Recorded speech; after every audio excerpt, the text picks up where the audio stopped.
इसलिए आप सब लोग का बहुत बहुत धन्यवाद, और साथ में आप लोगों के माँ बाप को भी जो आपको इतना संस्कार सिखा के भेजे आप लोग।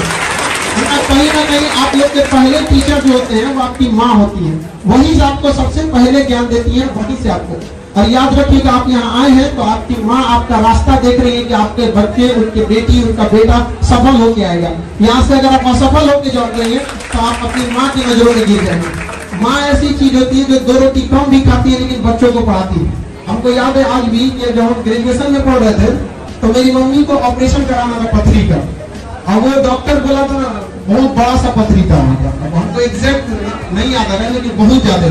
मम्मी कही ना कि पहले ऑपरेशन बाद में होते रहेगा, पहले तुम पढ़ाई कर लो, और हमको मतलब अपने ऑपरेशन का पैसा रख के पढ़ने के लिए दी थी यहाँ पर। तो हम बहुत टेंशन में थे। क्लास 9th में एक समय ऐसा आया था ना कि मतलब डिप्रेशन, एक 9th के लड़का को डिप्रेशन पता भी नहीं रहता, बट मेरे दादाजी जो थे वो टीचर थे। इतना ज्यादा हम डिप्रेशन में चले गए थे ना, तो दादाजी से पूछे तो दादाजी हमको गोद में बैठा तो कहे कि देखो एग्जाम में सक्सेस हो ना हो ये मायने नहीं रखता है, लाइफ में सक्सेस होना चाहिए। यहाँ पर a single sheet of paper can not decide your whole career. पढ़ाई का देखिए, शिक्षा का अर्थ होता है सर्वांगीण विकास। आप दिल से पढ़ाई करिए, हम वादा करते हैं आप छीन लीजिएगा जो आपका अधिकार बनता है।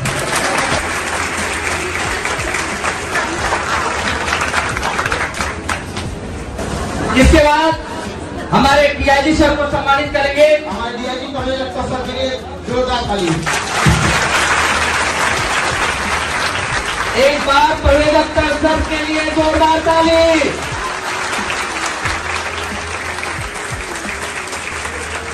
और हमारे दूरदर्शन के कवि जी, जिनका आप नाम सुनते होंगे आपके सामने,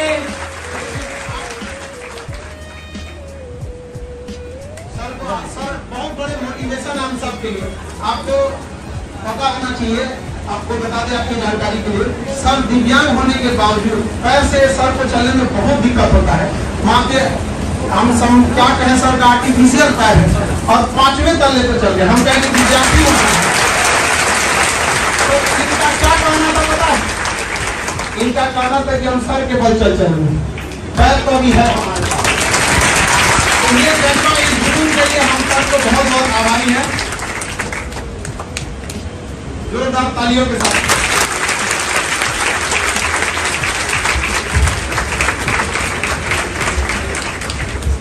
अब हम राजकुमार सर का स्वागत करेंगे। डायरेक्टर सर है दूरदर्शन के। आज के समय में भी जो अपनी गरिमा बना के रखा है जो चैनल, उसका हम बहुत बहुत आभारी हैं कि इस दौर में भी इन्होंने अपनी गरिमा को बना के रखा है। वरना इस टीआरपी के दौर में लोग क्या क्या ना कर दिए हैं जिसका कोई हद नहीं। आप पढ़े लिखे लोग हैं, टीवी तो देखते होंगे यहाँ पर। तो बहुत बहुत आपका धन्यवाद, आप यहाँ आए।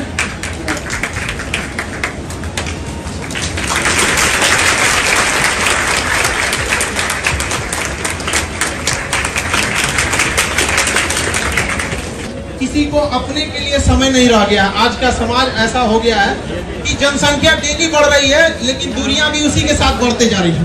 एक वक्त था जब कई पड़ोसी साथ रहते थे और आज एक ही घर में कई पड़ोसी हो गए हैं। इस भाग दौड़ की दुनिया में भी सर ने इतना समय निकाला और इस 5वें तल्ले पे चढ़ने के लिए हम सब लोगों का बहुत तहे दिल से धन्यवाद देते हैं। आप लोगों के लिए समझाना चाहिए और हम एक एक करके सर आप लोगों को अपने अनुभवों के आधार पर आप लोगों को किस तरह से सफल होना है और आपको बातों को बताएंगे। गर्मी बढ़ रही है लेकिन जो आपके चेहरे की जो मुस्कान मैं देख रहा हूँ और हौसले की उड़ान की जो चाहत देख रहा हूँ, आकाश को छूने की जो चाहत देख रहा हूँ, उससे मेरा मन बहुत ही आनंदित होता है। मुझे लगता है कि सर लोगों ने बहुत कुछ बताया है समय के बारे में, बहुत चीजें।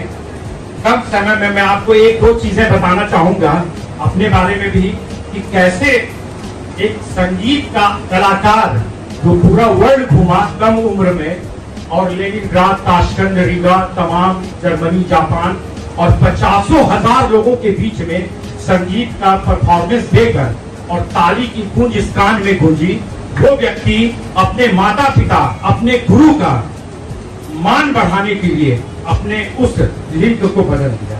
ये मैं बताऊंगा, लेकिन बच्चों आप लोगों से एक चीज मैं पूछना चाहूंगा कि आप लोग मेला में या भीड़ में जरूर गए होंगे, गए हैं ना? तो आपने एक चीज का ध्यान रखा होगा कि या तो आपके मम्मी पापा या गार्जियन आपका हाथ पकड़ के रखे होंगे, या आप अपनी उंगली उनके हाथ में दे दिए होंगे कि मेरी उंगली पकड़ के रखो। या तो माता पिता पकड़े होंगे या आप उनका हाथ को जोड़ते। इसका कारण क्या था? आप कहीं उस भीड़ में गुम न हो जाएं, खो न जाएं, इसलिए गुरु माता पिता आपका हाथ जोर से पकड़ा है।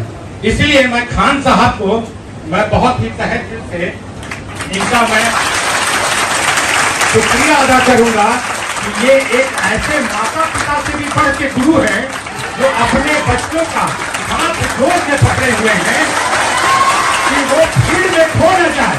तो ऐसे गुरु को तारीफ करता हूं और जोरदार तालियां बजाएंगे।